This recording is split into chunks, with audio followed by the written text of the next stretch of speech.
നമസ്കാരം. സോഡിയാക് മീഡിയയിലേക്ക് എല്ലാ പ്രേക്ഷകർക്കും സ്വാഗതം.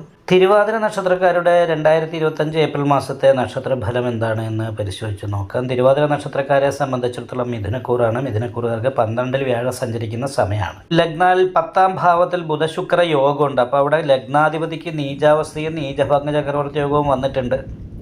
അപ്പോൾ അത് കാരണം കൊണ്ട് തന്നെ തൊഴിലുമായിട്ട് ബന്ധപ്പെട്ട നല്ല അഭിവൃദ്ധിയിലേക്ക് എത്തിച്ചേരാനുള്ളൊരു യോഗത്തിലാണ് ഇപ്പോൾ കാണുന്നത്. ഇപ്പോൾ 12-ാം വ്യാഴം എന്ന് പറയുമ്പോൾ കയ്യിലേക്ക് വരുന്ന ഭാഗ്യം കൂടി നഷ്ടപ്പെട്ടു പോകുന്ന ഒരു ദോഷം കൂടി ഉള്ള സമയമാണ്.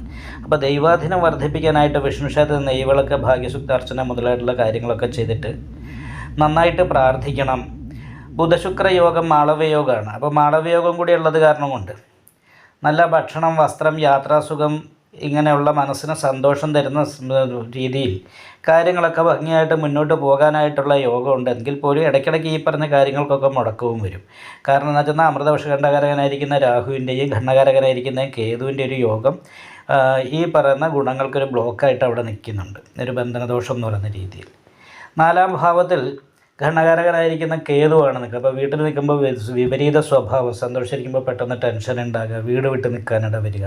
അതേപോലെ തന്നെ നല്ലത് ഉദ്ദേശമായിട്ടാണെങ്കിലും നമ്മൾ പറയുന്നത് മറ്റുള്ളവർക്ക് അപ്രിയമായിട്ട് തോന്നുക. അപ്പോൾ അങ്ങനെ മറ്റുള്ളവർക്ക് അപ്രിയമായിട്ട് തോന്നാനുള്ളൊരു യോഗം കൂടിയുള്ള സമയമായതുകൊണ്ട് സംസാരം പ്രത്യേകമായിട്ട് ശ്രദ്ധിക്കണം. സാമ്പത്തിക ഞെരുക്കം പോലെയുള്ള കാര്യങ്ങൾക്ക് യോഗമാണ്. അനാവശ്യമായ കാര്യങ്ങൾക്ക് ധനം ചെലവഴിക്കാൻ യോഗമുള്ള സമയമാണ്. മാനസികമായിട്ട് കുറച്ച് ടെൻഷനും മനസ്സിൽ ആഗ്രഹിക്കുന്ന ഭൗതിക സുഖങ്ങൾക്കൊക്കെ തടസ്സവും വരുന്ന ഒരു സാധ്യതയുള്ള സമയമാണ്. അപ്പോൾ അങ്ങനെയൊക്കെ ഉള്ളത് കാരണം കൊണ്ട് വളരെ നല്ല രീതിയിലുള്ള പ്രാർത്ഥനയുണ്ടെങ്കിലും വളരെ കാൽക്കുലേഷനോട് മുന്നോട്ട് പോയാൽ മാത്രമേ വലിയ തടസ്സങ്ങളും പ്രശ്നങ്ങളും പ്രതിസന്ധികളും ഇല്ലാതെ ഭാവിയിൽ മുന്നോട്ട് പോകാനായിട്ട് തിരുവാതിര നക്ഷത്രക്കാർക്ക് സാധിക്കുകയുള്ളൂ എന്ന് പ്രത്യേകം മനസ്സിലാക്കുക. കാരണം എന്താ വെച്ചിട്ടുണ്ടെങ്കിൽ ഇവിടെ സഹായ സ്ഥാനാധിപതി സർവ്വഅഭീഷ്ട സ്ഥാനത്തുള്ള കാരണം കൊണ്ട് നല്ല സഹായങ്ങൾ എവിടെ ചെന്നാലും കിട്ടാനായിട്ട് യോഗമുണ്ട്. അതേപോലെ തന്നെ 5-ാം ഭാവാധിപതി ഉച്ചബലവാനായി നിൽക്കുന്ന കാരണം അത് ബുധനോട് യോഗം ചെയ്ത് നിൽക്കുന്ന കാരണം നല്ല നൂതനമായിട്ടുള്ള എഴുത്ത് പോലെയുള്ള കാര്യങ്ങൾ, കലാരംഗത്ത് പ്രവൃത്തി എടുക്കുന്നവരെ സംബന്ധിച്ച് അനുകൂലമായിരിക്കുന്ന ഗുണഫലങ്ങൾക്ക് യോഗമാണുള്ളത്. അതേപോലെ തന്നെ ശനിയും കർമ്മസ്ഥാനത്ത് നിൽക്കുന്നുണ്ട്. 10-ാം ഭാവത്തിൽ നിൽക്കുന്ന ശനി ഭാഗ്യാധിപതി ആയത് കാരണം കൊണ്ട് തൊഴിലുമായിട്ട് ബന്ധപ്പെട്ട ഭാഗ്യം അനുഭവിക്കാൻ യോഗമുണ്ട്. അഷ്ടമാധിപത്യം കൂടി ആ ശനിക്കുള്ളത് കാരണം കൊണ്ട് ചില സമയത്ത് അഭിവൃദ്ധിക്ക് യോഗമുണ്ടെങ്കിലും അത് വളരെ സാവകാശമേ ഗുണത്തിലേക്ക് എത്തിച്ചേരൂ എന്ന് പറയുന്നൊരവസ്ഥയാണ്. അപ്പോൾ അത് കാരണം കൊണ്ട് അലസപ്രേക്ഷ നിര്യാണകാരകനായിരിക്കുന്ന ശനിയുടെ ദോഷത്തിന് പരിഹാരമായിട്ട് എന്ത് ചെയ്യുക, പിന്നെ അയ്യപ്പ ക്ഷേത്രത്തിൽ നീരാഞ്ജനം ചെയ്യണം. കാരണം കണ്ടകശനി തുടങ്ങി എന്ന് പറയുന്നതാണ്. അപ്പോൾ ഉത്സാഹം വർദ്ധിക്കും കണ്ടകശനി കാലത്ത്.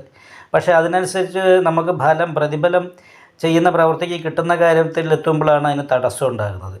അപ്പോൾ അത് കാരണം കൊണ്ട് അയ്യപ്പ ക്ഷേത്രം നീരാഞ്ജനം വഴിപാട് ചെയ്യുക, വിഷ്ണു ക്ഷേത്രത്തിൽ നെയ്വിളക്ക്, ഭാഗ്യസുക്താർച്ചനയൊക്കെ ചെയ്തിട്ട് നന്നായിട്ട് പ്രാർത്ഥിക്കുക. അങ്ങനെയാണെങ്കിൽ ഈ മാസം വലിയ തടസ്സമില്ലാതെ കാര്യങ്ങൾ അനുകൂലമാകുന്നതാണ്. നിങ്ങൾക്ക് ഈ വീഡിയോ ഇഷ്ടപ്പെട്ടാൽ ലൈക്ക് ചെയ്യുക, നിങ്ങളുടെ അഭിപ്രായങ്ങൾ കമൻറ്റ് ചെയ്യാം. ജ്യോതിഷവുമായി ബന്ധപ്പെട്ട കൂടുതൽ കാര്യങ്ങൾ അറിയാൻ ഈ ചാനൽ സബ്സ്ക്രൈബ് ചെയ്യുക. ഞങ്ങളുടെ ഓൺലൈൻ കൺസൾട്ടൻസി നമ്പർ താഴെ ഡിസ്ക്രിപ്ഷൻ ബോക്സിൽ കൊടുത്തിട്ടുണ്ട്. ആവശ്യമുള്ളവർക്ക് കോൺടാക്റ്റ് ചെയ്യാവുന്നതാണ്.